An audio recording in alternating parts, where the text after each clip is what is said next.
आज की ताज़ा खबरों की इस अपडेट में बात करेंगे देश भर की तमाम बड़ी और काम की खबरों के साथ ही सरकार की ओर से आज लिए गए कुछ महत्वपूर्ण फैसलों, जारी किए गए कुछ नए नियमों की। तो बुलेटिन शुरुआत करते हैं पहली बड़ी खबर से। तो फेल ट्रांजैक्शन पर बैंक को देना होगा रिफंड, नहीं तो रोजाना लगेगा जुर्माना। आरबीआई का सख्त नियम हुआ है लागू। जब आप एटीएम से पैसे निकालने के लिए जाते हैं या फिर किसी को पैसे भेजने की अगर कोशिश करते हैं तो ट्रांजैक्शन अगर फेल हो जाता है तो आपके अकाउंट से अगर पैसे कट जाते हैं, ये स्थिति जो है अक्सर जो है यहाँ पर देखने को मिलती है। इससे आपको जो है परेशानी का सामना करना पड़ता है। इस समस्या को देखते हुए जो आरबीआई जो है भारतीय रिजर्व बैंक, उसने सख्त नियम यहाँ पर बनाया। यदि किसी मनी ट्रांजैक्शन में कोई रुकावट आती है तो अगर पैसे कट जाते हैं तो बैंक को एक सीमित समय के भीतर रिफंड देना होता है। अगर बैंक ऐसा नहीं करता है तो उसके ऊपर प्रति लेन देन 100 रुपये के हिसाब से जुर्माना भरना उसे पड़ेगा। वही आरबीआई ने जो है 2019 में 20 सितंबर को एक सर्कुलर जारी किया था। इसमें टेट यानी टर्न अराउंड टाइम को बराबर करने और ग्राहकों को मुआवजा देने पर निर्देश यहाँ पर दिए गए थे। आरबीआई के मुताबिक अगर बैंक कोई ट्रांजैक्शन फेल होने की स्थिति में एक टाइम लिमिट के अंदर डेबिट हुआ पैसा वापस नहीं करता है तो उस पर बैंक को जुर्माना देना होगा। बैंक जितने दिन देरी करेगा उसी के हिसाब से जो इसको जुर्माना जो है यहाँ पर उसका बढ़ता जाएगा। बात अब करते हैं अगली बड़ी खबर की। तो दाल की महंगाई को कम करने पर सरकार का फोकस देखिए, अब उत्पादन बढ़ाने के लिए दिया है जोर। दाल उत्पादन में आत्मनिर्भर बनाने के लिए सरकार ने खास प्लान यहाँ पर बनाया है, जिससे राष्ट्रीय उपलब्धता जो है बढ़ेगी और आयात पर भी निर्भरता कम होगी। दरअसल आयात पर निर्भरता कम करने के साथ साथ उत्पादन में बढ़ोतरी से जरूरी वस्तुओं की कीमतों को नियंत्रित जो है वो किया जा सकता है। इसी के समग्र जो है खाद्य मुद्रास्फीति और अर्थव्यवस्था पर प्रभाव पड़ेगा। भारत सरकार के उपभोक्ता मामलों के सचिव जो है उन्होंने एक दिवसीय गोलमेज परामर्श के दौरान इन राज्यों से जो है दालों और बागवानी फसलों का उत्पादन बढ़ाने का आग्रह किया है। दरअसल उन्होंने पूर्वोत्तर राज्यों को दालों और बागवानी फसलों के उत्पादन को बढ़ाने पर ध्यान देने की बात कही है। वह उन्होंने कहा कि 2027 तक दालों उत्पादन में आत्मनिर्भरता हासिल करने में पूर्वोत्तर राज्यों की भूमिका जो है महत्वपूर्ण है।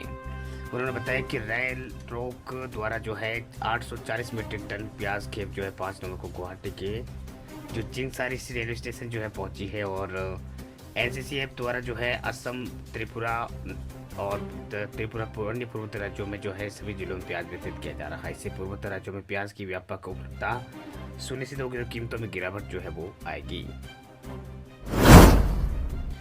बात अब करते हैं अगली बड़ी खबर की। तो अच्छी खबर देखिए, अब हर महीने के दूसरे शनिवार को स्कूलों में होगी छुट्टी। राज्य सरकार का आदेश हुआ है लागू। अब प्राइवेट हो चाहे सरकारी स्कूल हो, हर महीने के दूसरे शनिवार को जो है आपकी मौज होने वाली, क्योंकि अब से जो है हर महीने के सेकंड सैटरडे स्कूल बंद रहेंगे। राज्य सरकार का ये फैसला जो है बच्चों के लिए किसी बड़ी खुशखबरी से कम नहीं है।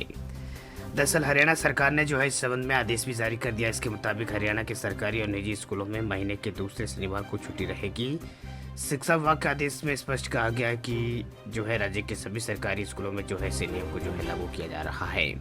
यानी कल से ये नियम जो है वो लागू हो गया है। वही हरियाणा शिक्षा निदेशालय की ओर से जारी दिशा निर्देश में कहा गया है कि इस तरह के आदेश के पहले भी जो है इस तरह के आदेश जारी हुए हैं, लेकिन ज़्यादातर स्कूल इसका पालन नहीं कर रहे थे। अब देखने में आया है कि जो गैजेटेड और अन्य छुट्टियों के दौरान कुछ स्कूल पढ़ाई के अतिरिक्त अन्य जो क्रियाकलाप के लिए जो है छात्रों को स्कूल बुलाते हैं, जो गलत है। इसलिए सभी जिला शिक्षा अधिकारियों को ये आदेश दिए गए कि छुट्टी के दौरान किसी भी बहाने छात्रों को स्कूल ना बुलाया जाए, ना ही शिक्षा विभाग की ओर से इसके ऊपर कार्रवाई की जाए। वहीं निदेशालय ने यह भी कहा है कि अगर कोई स्कूल आदेश का अवहेलना ना करता है तो मामला जो है विभागीय कार्रवाई के लिए उच्च अधिकारियों तक भेजा जाएगा। मामलों में कोई भी कार्रवाई हुई तो संबंधित स्कूल के मुखिया या फिर मैनेजमेंट खुद इसके जिम्मेवार होंगे।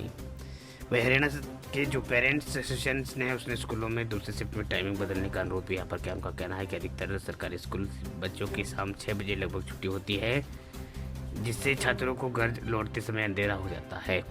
वह सर्दियों के दिनों में जो है दिन जल्दी ढलने की वजह से विभाग बहुत चिंतित यहाँ पर रहते हैं। तो ये यहाँ पर हरियाणा से कुछ बड़ी खबर जो है वो निकल के सामने आ रही है, जहाँ पर स्कूल हॉलीडे को लेकर जो कहा है कि हर महीने के दूसरे शनिवार को जो है छुट्टी यहाँ पर रहेगी। राज्य सरकार ने इसका आदेश दे दिया है और आदेश लागू भी हो चुका है।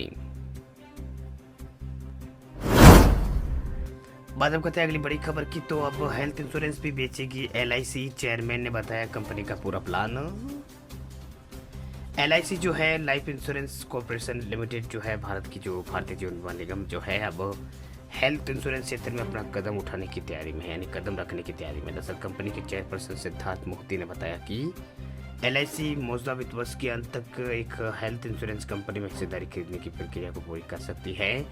एलआईसी सितंबर की तिमाही के नतीजों की घोषणा के बाद जो है 8 नवंबर को एक कॉन्फ्रेंस हॉल में जहाँ पर उन्होंने कहा इस दिशा में तेजी से काम चल रहा है और नियामक के अनुमोदन मिलने के बाद कंपनी के पास एक stone down health insurance company में हिस्सेदारी यहाँ पर होगी। हालांकि उन्होंने अभी उस कंपनी का नाम जो है उजागर नहीं किया है जिसमें एलआईसी निवेश जो है वो करने जा रही है।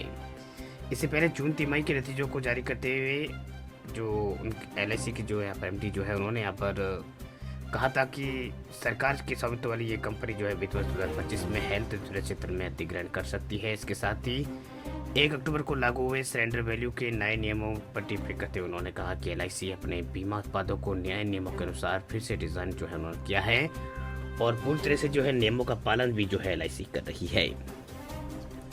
तो ये कुछ बड़ी खबरें जो है फिलहाल निकल के सामने आ रही हैं। वैसे आपको वीडियो अच्छा लग है तो इसे आप एक बार लाइक ज़रूर करें। चैनल पे आप पहली बार है, चैनल पे आप नए हैं तो चैनल को सब्सक्राइब भी करें, साथ में बेल आइकन भी आप दबा दें ताकि खबरें आपको रोजाना इसी तरह की मिलती रहे। वीडियो पूरा देखने के लिए आपका बहुत बहुत धन्यवाद। मिलते हैं आपको नेक्स्ट किसी अगले अपडेट में, तब तक के लिए दीजिए इजाज़त। जय हिंद।